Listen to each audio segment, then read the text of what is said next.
1. Kekalahan Jepang dalam Perang Asia Timur. Pada tanggal 14 Agustus 1945 waktu Amerika Serikat atau 15 Agustus 1945 waktu Jepang, Jepang menyerah tanpa syarat pada sekutu dan mengakui deklarasi Potsdam. Perang Asia Timur Raya kerap kali disebut Perang Dunia Kedua.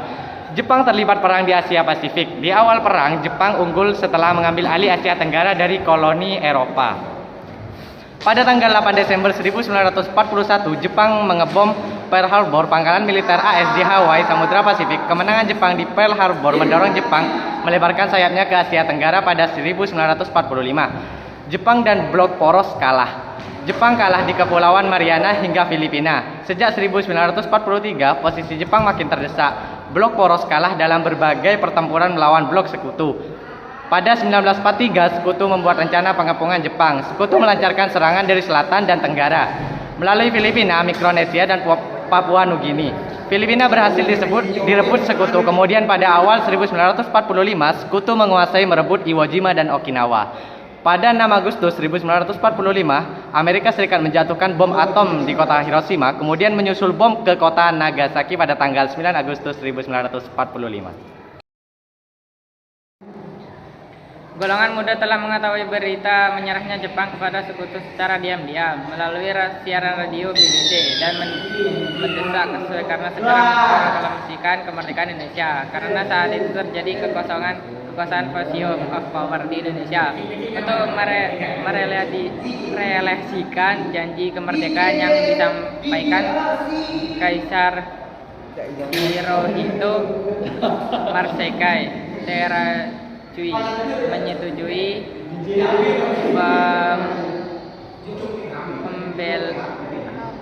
pembentukan Domitsu Jumbi Inkai atau Panitia Persiapan Kemerdekaan Indonesia atau PPKI yang bertugas menggantikan kemerdekaan BPUPKI yang telah dibubarkan PPKI yang disetujui oleh Ir Soekarno dengan Muhatta sebagai wakil ketua dari mengatakan 21 orang yang berasal dari seluruh daerah di Indonesia kepada PPKI.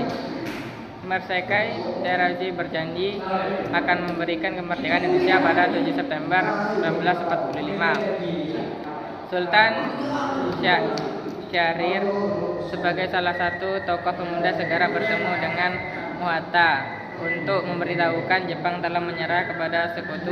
Sultan Syahrir meminta Muhatta akan segera memproklamasikan kemerdekaan Indonesia. Akan tetapi Muhatta tidak bersedia dan harus membahas rencana tersebut dengan Soekarno serta anggota PPKI. Muhatta dan Sultan Syahrir yang ditemani Wikarna Khairul Soleh serta Darwis kemudian menemui Soekarno dan tetap mendesak untuk segera memproklamasikan kemerdekaan tanpa melalui PPKI. Akan tetapi Soekarno menolak permintaan golongan muda. Sebagai ketua PPKI, Soekarno perlu melakukan musyawarah dengan seluruh anggota PPKI untuk mempersiapkan kemerdekaan Indonesia. Pendapat Soekarno tersebut disetujui Muhatta yang menyatakan bahwa Jepang akan mengakui kemerdekaan Indonesia apabila dilaksanakan oleh PPKI. 3. Rumah milik di Jau Kieseong yang terletak di Rengas Dengklok ini digunakan golongan muda untuk mengamankan Soekarno dan Muhatta. Dalam peristiwa Rengas Dengklok, kegagalan pemuda mendesak Soekarno dan Muhatta untuk memproklamasikan kemerdekaan Indonesia tidak membuat golongan pemuda menyerah. Golongan pemuda mengadakan pertemuan di Asrama Baper Jalan Cikini nomor 71 dan menyepakati Intraka tidak akan menyerahkan sebelum proklamasi kemerdekaan dikumandangkan. Johan Nur mengusulkan agar membawa Soekarno dan Muhatta ke suatu tempat di luar Jakarta dan disetujui oleh Khairul Saleh. Golongan muda memilih Rengas Dengklok sebagai tempat pengaman Soekarno dan Muhatta karena Pertimbangan antara lain lokasi Rengas Dengklok cukup terpencil. Selama Soekarno dan Hatta berada di Rengas Dengklok, kehebohan terjadi di Jakarta karena kedua tokoh tersebut tidak menghadiri sidang PPKI yang seharusnya diadakan tanggal 16 Agustus 1945. Pukul 10 hingga sidang PPKI pun dibatalkan. Di Rengas Dengklok, Soekarno dan Hatta menghadapi desakan pemuda yang semakin kuat. Sikap Soekarno melunjak sehingga Soekarno pun bersedia memproklamasikan kemerdekaan setelah kembali ke Jakarta. Berita ini dikabarkan oleh Wikana yang berada di Jakarta dan mengadakan kesepakatan dengan Ahmad Subarjo bahwa proklamasi kemerdekaan akan segera dilaksanakan di Jakarta. Di kediaman Laksmana Maeda agar tidak dicurigai oleh Jepang, Soekarno dan tokoh-tokoh lain mengadakan pertemuan untuk mempersiapkan proklamasi kemerdekaan Indonesia yang berkemungkinan aman dari gangguan kempetai polisi militer Jepang. Selain itu, Laksmana Maeda memiliki kedekatan dengan tokoh-tokoh Indonesia seperti Ahmad Subarjo dan Subadrio. Dalam permusuhan naskah proklamasi tersebut, Ahmad Subarjo berpendapat kalimat pertama naskah proklamasi harus berisi pernyataan kemerdekaan Indonesia yang diambil dari isi Piagam Jakarta. Kalimat kedua berisi pemindahan kekuasaan merupakan usul dari Muhammad Hatta menyatakan pengalihan kekuasaan. Dan selanjutnya ditulis oleh Soekarno pada secarik kertas. Soekarno membacakan rencana naskah proklamasi kemerdekaan dan meminta setiap hadirin menanggapi rumusan tersebut. Hampir semua hadirin menyetujui isi naskah proklamasi kecuali golongan muda dikarenakan masih memasalahkan mengenai konsep isi teks proklamasi yang terlalu lunak. Satu lagi masalah muncul mengenai tokoh yang berhak menandatangani naskah tersebut. Soekarno mengusulkan agar naskah proklamasi ditandatangani oleh Soekarno dan Hatta mewakili bangsa Indonesia. Soekarno kemudian meminta Sayuti Melik mengetik konsep naskah tersebut menjadi sebuah naskah yang bersih.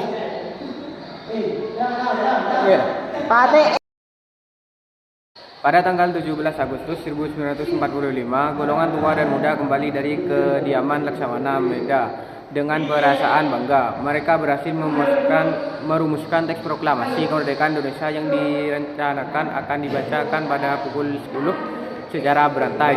Mereka mengirim kurir untuk menyebarluaskan berita rencana proklamasi. Semua alat komunikasi telah dipersiapkan mulai mobil, pengeras suara hingga pamflet. Teks proklamasi dibacakan di kediaman Soekarno, Jalan Pegangsaan Timur nomor 56, Jakarta. Soekarno beralasan Pegangsaan Timur nomor 56, Jakarta. Soekarno beralasan bahwa kediamannya memiliki halaman cukup luas sehingga mampu menampung kedatangan rakyat. Muwardi meminta barisan pelopor dan pasukan peta mengamankan wilayah sekitar kediaman Soekarno.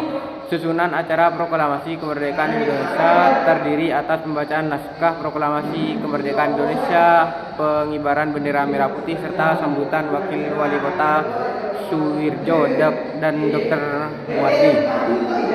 Menjelang pukul 10, Hatta tiba di kediaman Soekarno dan mendapat sambutan meriah dari rakyat yang telah berkumpul. Pelaksanaan upacara pembacaan proklamasi kemerdekaan Indonesia dilaksanakan tanpa protokol. Begitu Soekarno dan Hatta keluar, Latif Hendra Mingrat segera memberi aba-aba kepada muda untuk tenang. Pembacaan proklamasi kemerdekaan Indonesia pun dilakukan oleh Soekarno. Pengibaran bendera merah putih oleh Suhud dan Latif Hendra Mingrat. Bendera merah putih tersebut telah dipersiapkan oleh Fatmawati Soekarno. Proklamasi kemerdekaan Indonesia dilaksanakan secara sederhana, tetapi peristiwa ini adalah tonggok paling bersejarah dalam perjalanan bangsa Indonesia. Proklamasi kemerdekaan memberikan perubahan signifikan dalam kehidupan bangsa Indonesia. 6. Sebagai puncak perjuangan kemerdekaan Indonesia, telah banyak berkorban dalam menentang kaum penjajah, sehingga kemerdekaan sangat diharapkan oleh para penjuang agar bangsa Indonesia bisa mengakhiri penderitaannya. Kemerdekaan yang telah didapat sangat berarti bahwa bangsa Indonesia telah mendapat kebebasan dari segala macam bentuk penindasan dan penjajahan bangsa asing. Bangsa Indonesia yang berdaulat dan merdeka, makna bangsa Indonesia memiliki kebebasan untuk menentukan nasibnya sendiri. Dengan adanya proklamasi kemerdekaan Indonesia berarti memandangkan dimulainya sebuah revolusi baru karena terjadinya perubahan yang mendasar dan cepat. Proklamasi kemerdekaan Indonesia merupakan sebuah berkah dari Tuhan Yang Maha Esa dan sebagai hasil dari perjuangan bangsa Indonesia sendiri. Kemerdekaan Indonesia didapatkan atas pengorbanan jiwa, raga, maupun harta. Makna lain dari proklamasi kemerdekaan Indonesia yaitu sebagai pintu gerbang bagi bangsa Indonesia untuk menuju masyarakat adil dan makmur. A. Pada 20 Agustus 1945, Jepang menyegel kantor berita damai dan semua pegawainya dilarang masuk. B. Gunsei Kanbu memanggil Soekarno dan Mohatta untuk mempertanggungjawabkan tindakan memproklamasikan kemerdekaan. C. Jepang mendesak PPKI agar segera bersidang. Dalam sidang tersebut, Jepang memerintahkan PPKI agar membahas rencana kemerdekaan sebagai hadiah Jepang seperti yang pernah dijanjikan Jepang kepada Indonesia. Cabang Radio Domei di Indonesia berusaha menyebarkan berita proklamasi. Setelah mendapat salinan berita dari Jakarta, berita proklamasi kemudian disiarkan oleh RM Binartida Sutomo atau Bung Tomo. Berita proklamasi juga disebarkan melalui surat kabar secara Asia. Di Semarang, berita proklamasi juga diterima langsung oleh Mr. Wongsonegoro yang menjabat Fukusukokan atau Wakil Presiden Semarang. Wongsonegoro kemudian membacakan proklamasi itu dalam sidang pleno. Berita proklamasi dapat diterima di meja redaksi surat kabar dan radio Jepang di Bandung, Hoso Kamrikyoku, surat kabar harian, Cahaya Cahaya, dan Sora Merdeka. Berita proklamasi kemerdekaan Indonesia juga disebarkan hingga ke luar negeri. Penyiaran berita proklamasi ke luar negeri ini dilakukan oleh sebuah organisasi bernama Sendora. Sendora adalah organisasi yang dibentuk oleh bekas pegawai kantor Domei. Pemancaran radio Gunung Malabar inilah yang berjasa dalam menyebarkan berita proklamasi kemerdekaan Indonesia ke seluruh dunia, khususnya wilayah Eropa. Sekian dari kami. Wassalamualaikum